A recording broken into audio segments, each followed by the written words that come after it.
আসসালামু আলাইকুম ওরহমতুল্লাহি ওয়াবারাকাতুহ। দিনী আমল ইউটিউব চ্যানেলের দিনী ভাই বোনেরা, আমি আশা করি আল্লাহ তাআলার অশেষ রহমতে আপনারা ভালো আছেন, সুস্থ আছেন। আলহামদুলিল্লাহ। আজ পবিত্র রজব মাসের আজকে বৃহস্পতিবারের দিনে বা রাতে কষ্ট করে মনের মধ্যে বিশ্বাস নিয়ে একবার হলো এই ছোট্ট দোয়ার আমলটি করবেন। আল্লাহ রাব্বুল আলামিন চাহে তো আপনার পরিবার সংসারের আর্থিক অবস্থার পরিবর্তন হয়ে যেতে পারে। আমি অনুরোধ করছি এই আমলের ভিডিওটি করে অসংখ্য দিনী ভাই বোনকে আল্লাহ তাআলা নেক সম্পদ দান করেছেন, নেক হায়াত দান করেছেন এবং রিজিকে বরকত দান করেছেন। তাই অনুরোধ করছি আপনারা অবশ্যই এই আমলটি করবেন। এই উদ্দেশ্যে বা নিয়ত ভিডিওটুকু সম্পূর্ণ দেখুন। পৃথিবী মানুষের আমলের একটি শস্যক্ষেত্র, দুনিয়া পরীক্ষার জায়গা। আল্লাহ তাআলা তার বান্দাদের বিভিন্ন সময় বিপদ আপদ, অর্থ সংকট ও বালা মুসিবতে আপতিত করেন।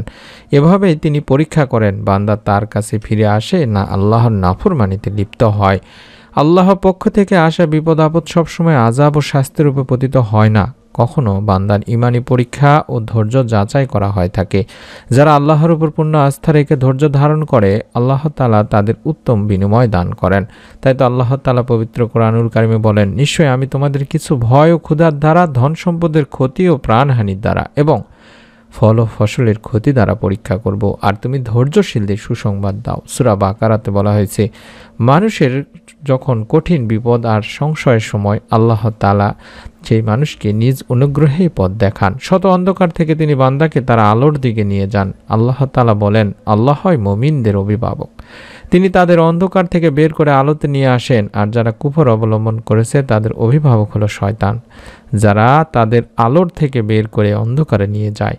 তারা সবাই অগ্নিবাসী বা জাহান্নামী, তারা সর্বদা তাতেই থাকবে। সূরা বাকারাতে এটিও বলা হয়েছে। অন্য আয়াতে আল্লাহ তাআলা বলেন, আল্লাহ তোমাদেরকে তোমাদের মাতৃগর্ভ থেকে এমন অবস্থায় বের করেছেন যে তোমরা কিছুই জানতে না।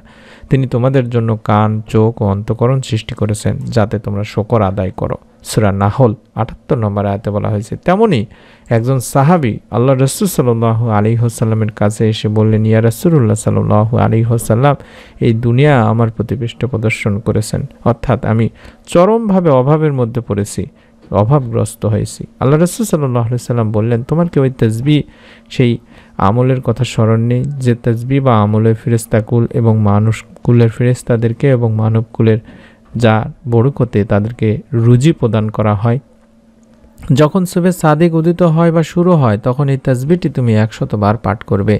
যদি তুমি ১০০ বার পাঠ করতে পারো, তাহলে মহান রব আল্লাহ তাআলাই তোমাকে রিজিকে বরকত দান করবেন, সচ্ছলতা দান করবেন। দুনিয়া তোমার নিকট অপমানিত হয়ে আসবে, তুমি সহজেই সচ্ছলতা লাভ করবে। ওই সাহাবী রাদিয়াল্লাহু তাআলা আনহু আল্লাহ রাসূল সাল্লাল্লাহু আলাইহি ওয়াসাল্লামের কাছ থেকে আমলটির কথা শুনে চলে গেলেন এবং কিছুদিন পর এসে আরজ করলেন যে, ইয়া রাসূলুল্লাহ সাল্লাল্লাহু আলাইহি ওয়াসাল্লাম, দুনিয়া আমার কাছে এত বেশি পরিমাণে এসেছে যে আমি কোথায় রাখবো, কোথায় উঠাবো আমি জানি না, বা কোথায় রাখবো তা বুঝতে পারছি না।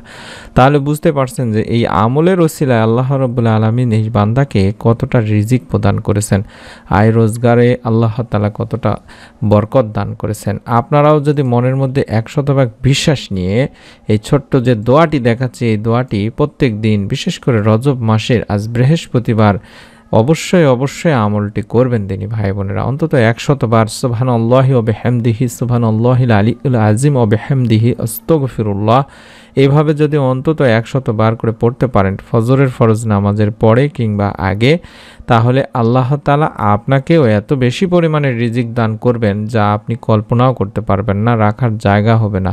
তাই অনুরোধ করছি, যারা আমল করবেন তারা একটি করে নিয়ত করুন, এই ভিডিওটির আমলটি অন্তত একবার হলে করেও দেখুন। আল্লাহ তাআলা চাহে তো ১ মাসের মধ্যেই আপনার আর্থিক অবস্থার পরিবর্তন আসতে পারে। অন্তত একটা মাস কষ্ট করে আমলটি করে আল্লাহ তাআলার কাছে বেশি বেশি রিজিকে বরকত চান। এই দোয়াটি আমি স্ক্রিনে দেখায় দিচ্ছি, যাতে করে আপনারা সকলে এই দোয়াটি সংগ্রহ করে রাখতে পারেন। তার জন্য আমি অনুরোধ করব, অবশ্যই দোয়ার আমলটি করবেনই করবেন। মনের মধ্যে বিশ্বাস নিয়ে আমলটি করবেন, নিজে আমল করবেন, আপনার নিকট আত্মীয়স্বজনদেরকে আমলটি করার কথা বলবেন। এরকম ছোট ছোট আমলের ভিডিওগুলো আমরা প্রতিদিন দিয়ে থাকি। সবার আগে ভিডিওগুলো পাওয়ার জন্য হলো আমাদের এই চ্যানেলটির সঙ্গেই থাকুন। সকলেই ভালো থাকুন, সুস্থ থাকুন। নতুন ভিডিও দেখার আমন্ত্রণ জানাচ্ছি। আসসালামু আলাইকুম ওয়া রাহমাতুল্লাহি ওয়া বারাকাতুহু।